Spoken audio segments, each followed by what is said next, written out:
Labas. Labas. Nu ką, pagaliau rezultatus atvežiai? Taip, atvežiau tyrimų rezultatus ir dabar turiu tau nedidelę užduotį. Einam pažiūrėsim, kaip gerai pažįsti savo ūkio laukus. Žiūrėk. Kavytės ar batytės? Taigi, Nojau, dabar turiu tau šiokį tokį testą apie tavo ūkio laukus, kaip tu juos gerai pažįsti.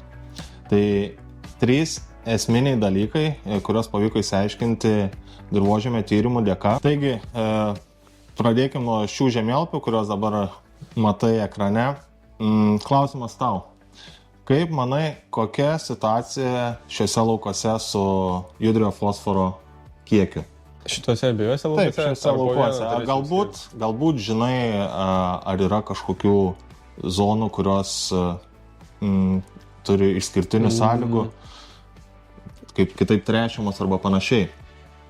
Nu, pas mus visos zonos vienodai yra tręšimas, mes netaikėm jokios kintamosios normos, bet manau, kad jeigu pagal šitos skaičiukus, kuriais yra sužymėti, manau, kad kur yra 21 ir 24 numeriukas, manau, kad ten gali skirtis fosforo kiekis, tik tais nežinau dėl kokių priežasčių, bet pagal augalą, kaip jis atrodo ten, dažniausiai manau, kad gali būti kažkokia tai niuansas.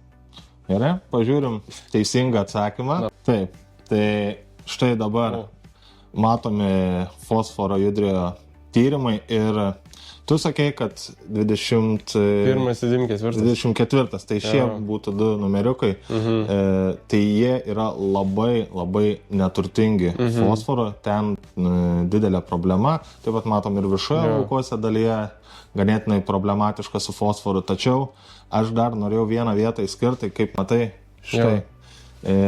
Tamsiai žalia spalva, 297 mg kilograme judriojo fosforo. Tai čia jo yra kiekis labai didžiulis ir ženkliai skiriasi, kaip matom, net 5 kartus. Jo. Tai mano klausimas, galbūt šioje lauko dalyje kažkada gal buvo laikomas mėšlas arba ganėsi galvijai? Tai ten, kur yra, kur tu minėjai, kad labai didelis fosforo kiekis, ten yra tokia buvusi ferma.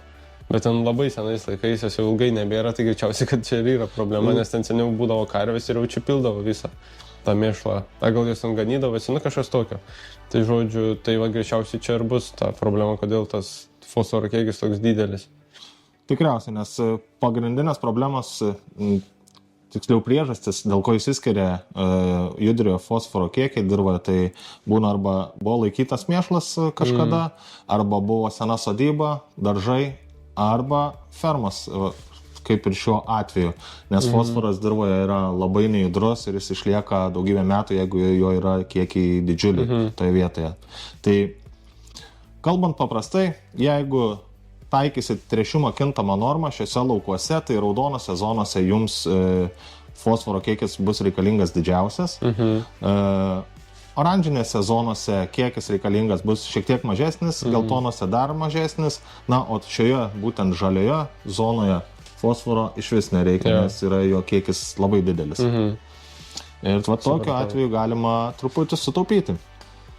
O dabar antrasis klausimas ir prieš akis matai vieną savo lauką ir jis suskirstytas pagal granuliometrinę sudėtį, matom, kad vyrauja jame priesmėliai. Taigi, vėl mano klausimas, kaip manai, ar šis laukas turi probleminių vietų? Jo, tai manau, kad 27 vieta turėtų būti probleminė, nes ten pastoviai, neauga dažnai tą, ką pasėjam, ir tada turbūt 26 vietoj taip pat. Aha, ir dar, sakykim, šitos 2 vietos būtų labiausiai tokios probleminės pagal mane. Ir dar visas kraštas, bet ten gali būti nuo drėgmės, o ne dėl. Supratau. Tai 26, 27 tavo spėjimai. Tai ten tiesiog derlius išsiskiria viso lauko atžvilgiu, ne? Taip, išsiskiria, jo būna dažniausiai. Tiesiog neauga niekas. Gerai, pažvelkim tada į dirvožemio rūgštingumo žemėlapį. Tai praktiškai pataikai labai gerai, pati rūgščiausia zona yra 26, tai matom 5,1 dirvožemio rūgštingumas, toliau eina 6 ir dar apačioje yra 5,5 taip pat. Tai šios zonos yra rūgščios arba jau rūgštokos, tai kur 6 pH dar problemos didelės nėra, bet kur 5,5 ir 5,1 ypač, tai tokiuose zonose nenuostabu, kad augalai gerokai prasčiau auga, nes rūgščiame dirvožemė augalai tiesiog nesugeba pasisavinti maistinių medžiagų tinkamai. Tai kaip pavyzdys, prie 5 pH, jeigu jūs, tarkim, atiduodat 100 kg fosforo, iš jų pasavina tik apie trečdalį augalas. Tai reiškia, kita dalis tiesiog lieka neišnaudota. Lygiai tas pats ir su kitom trąšom. Tai visada, kas tiriasi dirvožemį, rekomenduoju pirmiausia atkreipti dėmesį į dirvožemio rūgštingumą ir pradėti gerinti dirvožemio būklę būtent nuo šito parametro. Tai šiuo atveju bent 2 zonas šiame lauke reikia kalkinti, jeigu norima tas dalis atgaivinti ir gauti vienodą derlių kaip ir likusiame lauke. Ok, supratau. Tai, bet čia pagal visą tą skalę tai gali būti ir labai rūgštus, ne? Tada tai čia dar nėra tokia prasta situacija. Nes čia 5,1, pagal tą visą lentelę. Mažas rūgštumas. Šiaip kalbant paprastai, kai dirvožemio rūgštingumas 5,5 arba mažiau, tai va šiuo atveju 2 zonos tikrai patenka į šitą skalę, yra būtinas kalkinimas, kad gauti vidutinius ir didesnius derlius. Ok, supratau. Nuo 5,6 iki 6 yra pereinamasis toksai rūgštingumas, kur jau reiktų atkreipti dėmesį ir jeigu yra galimybė kalkinti būtų galima, virš 6 jau neberekomenduojama, tiesiog išlaidos gali būti didesnės negu nauda. Tai realiai dabar reiktų kalkyti, kur yra nuo 5 iki 6, sakykim. Kurie yra tie geltoni ir tokie... Ir tamsesni. Jo, tamsesni. Ok, supratau. Tai vat šitas zonas būtina paskalkinti. Vėlgi, jeigu yra galimybė kalkinti kintamą normą, tai šitą dalyką galim padaryti, tai pasikalkinant būtent tik tas 4, tarkim, zonas, kitų neliečiant, nes kitose tiesiog pH yra aukštas ir nereikia kalkinimo, galima tiesiog sutaupyti pinigų, net ne visą lauką kalkinti. Na ir paskutinis, 3 klausimas, kaip gerai pažįsti savo dirvožemį.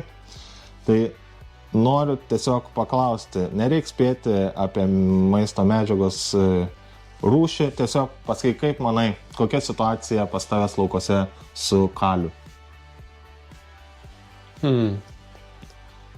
Šiaip bijau prisikalbėti, bet manau, kad nebloga. Gerai, pažiūrim tada į judriojo kalio žemėlapius. Tai taip, judrusis kalis tikrai žymiai situacija geresnė negu fosforas, tai matom raudonų zonų nebėra, mažiausiai yra geltona zona, tai yra vidutinis kalio kiekis, kuris reikalauja šiek tiek kalio įnešti augalams, bet matom yra šviesiai žalių zonų, kur kalio kiekis yra optimalus, ten reikalingas toks palaikomasis tręšimas kalio ir yra netgi, matau, 5 zonos, kurios yra ryškiai žalios ir jos žymi labai didelį kalio kiekį šiose zonose.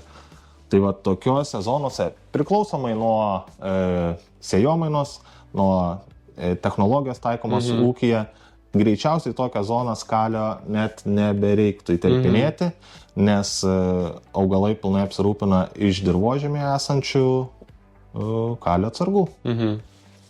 Tai pataikiau, nebus prisišnekėti. Nebus Visai prisišnekėti. Taigi, rezimuojant, turbūt galima pasakyti, kad rekomendacija mano būtų tokia. Pirmiausia, atkreipti dėmesį į rūgščias lauko vietas ir jas pakalkinti. Toliau pagalvoti, kaip padidinti fosforo atsargas dirvožemėje, tai arba tiesiog duoti daugiau mineralinių trąšų. Optimaliausias variantas yra kintama norma tręšti, ten, kur reikia daugiau duoti, kur mažiau. Tarpiniai pasėliai, organika irgi pagelbės tikrai šiuo atveju. Na, o su kalio trąšomis, tai čia būtent galima tikrai nemažai sutaupyti, nes kalio situacija tikrai yra vietomis gera ir labai gera, tai tręšiant kintamą normą, tos tamsiose vietose iš vis kalio greičiausiai net nebereiktų, todėl galit sutaupyti trąšų ir geriau jas tuos pinigus panaudoti, tarkim, fosforo trąšom. kuri reikia labiau augalams ir tokiu būdu gausit didesnį derlių ir vienodą laukuose.